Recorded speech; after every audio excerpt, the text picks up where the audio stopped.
사랑해. 이 간단한 문구 뒤에는 학자들이 광범위하게 연구한 복잡한 사회적 그리고 심리적 역학이 숨어 있습니다. 특히 흥미로운 발견 중에 하나는 남성이 여성보다 먼저 사랑해라고 말할 가능성이 더 높다는 것이죠. 감정 표현에 관한 많은 고정관념에 이의를 제기하는 부분입니다. 연구에 따르면 남성과 여성은 사랑해라는 말의 타이밍과 중요성을 다르게 접근합니다.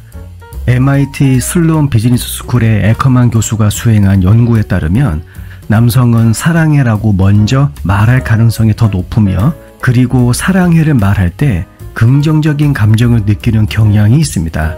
반면 여성은 사랑해라는 말의 타이밍에 대해서 더 신중하고 의도적으로 접근하는 경향이 있죠.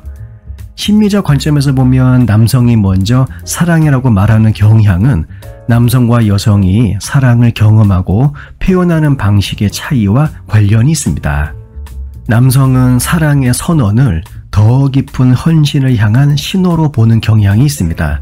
남성에게 사랑이라고 말하는 것은 유대감을 강화하고 신체적 친밀감의 가능성을 높이는 전략적 행동으로 볼 수가 있는 것이죠. 반면 여성은 관계에서 정서적 안정성을 우선시하는 경향이 있습니다. 여성은 일반적으로 자신의 파트너가 진정으로 헌신적이며 관계가 확고한 기반을 가지고 있는지를 확인한 후에야 비로소 사랑을 선언하는 경향이 강하죠. 여러 연구에서 사랑해를 말하는 방식의 차이를 강조하는 통계적 분석이 확인되고 있습니다. 2014년에 영국 기업 유고브가 실시한 설문조사에 따르면 약 39%의 남성이 자신의 연애관계에서 먼저 사랑해라고 말한 경험이 있다고 보고했으며, 이는 여성의 23%에 비해 높은 수치죠. 그리고 이 수치는 에커만 교수의 연구 결과와 일치하며 남성이 여성보다 더 빨리 사랑을 언어적으로 표현하는 경향이 있음을 보여줍니다. 남성이 종종 자신의 파트너의 감정을 파악하고 관계를 진전시키기 위해서 사랑을 선언한다고 밝힌 반면, 여성은 사랑해를 이미 확립된 정서적 유대의 확인으로 사용하는 경향이 강합니다. 진화 생물학은 남성이 먼저 사랑해라고 말할 가능성이 더 높은 이유를 이해하는 또 다른 설명을 해주고 있습니다. 진화 이론에 따르면 남성은 여성에 비해 생물학적 재생산 투자도가 낮습니다. 따라서 남성은 파트너를 확보하기 위해서 감정적 위험을 포함한 다양한 위험을 감수할 가능성이 더 높죠. 따라서 관계 초기 여성에 대한 자신의 감정을 강하게 표현하는 것은 로맨틱한 유대감 형성을 빠르게 진행시켜서 생식 성공을 높이려는 전략으로 볼 수가 있습니다. 반대로 여성은 재생산의 생물학적 비용이 더 크기 때문에 더 신중한 접근을 취할 수밖에 없죠. 파트너가 진정으로 헌신적임을 확인하고 감정적 그리고 물리적 투자를 하기 전에 이것을 확인하는 것은 장기적인 생식 성공을 확보하는 전략입니다. 신경과학 또한 이 현상에 대한 재미있는 설명을 해줍니다. 사랑과 애착과 관련된 뇌 활동에 대한 연구는 남성과 여성이 로맨틱한 감정을 다르게 처리한다는 것을 보여주죠. 예를 들어 fMRI를 사용해서 수행한 연구를 보게 되면 남성이 로맨틱한 파트너를 생각할 때 시각적 자극과 성적 흥분과 관련된 뇌 영역에서 더 많은 활동을 보이는 것을 발견했습니다.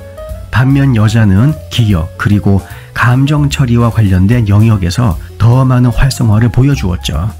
이는 남성의 사랑에 대한 즉각적이고 감각적인 경험에 더 영향을 받을 수 있으며, 그로 인해 더 빨리 사랑을 표현할 가능성이 있다는 것을 시사합니다. 하지만 여성의 뇌 활동은 정서적 및 상황적 요인과 더 많이 연관되어 있기 때문에 관계에 더 안정감을 느끼기 전까지는 사랑을 표현하지 않을 수 있죠.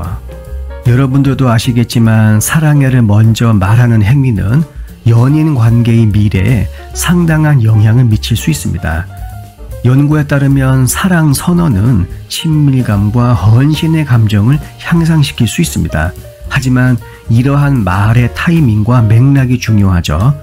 너무 일찍 말하면 압박감을 조성하고 특히 상대방이 아직 반응할 준비가 되어 있지 않은 경우 관계를 밀어낼 수 있습니다. 흥미롭게도 사랑 선언의 타이밍과 수용 여부는 관계 만족도에도 영향을 미칠 수 있습니다. 남자와 여자가 서로에 대한 사랑을 표현하는 것은 높은 관계 만족도와 안정성과 관련이 있습니다. 또한 한 파트너가 사랑해라고 말하고 다른 파트너가 동일한 감정을 가지고 있지만 아직 표현하지 않은 경우라 하더라도 여전히 감정적 유대가 깊어질 수 있다고 합니다. 하지만 The Five Love Languages의 저자인 관계 전문가 게리 체프먼은 사랑을 표현할 때 파트너의 사랑의 언어를 이해하는 것이 중요하다고 합니다.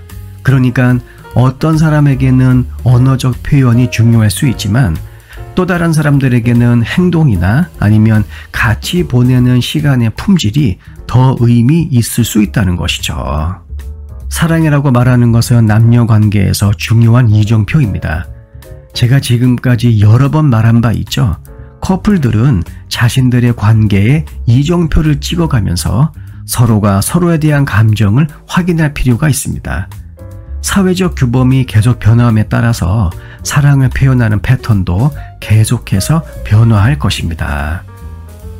영상 내용이 도움이 되셨다면 구독과 좋아요, 알림 설정, 그리고 댓글도 많이 부탁드리겠습니다. 다음 영상에서 뵐게요.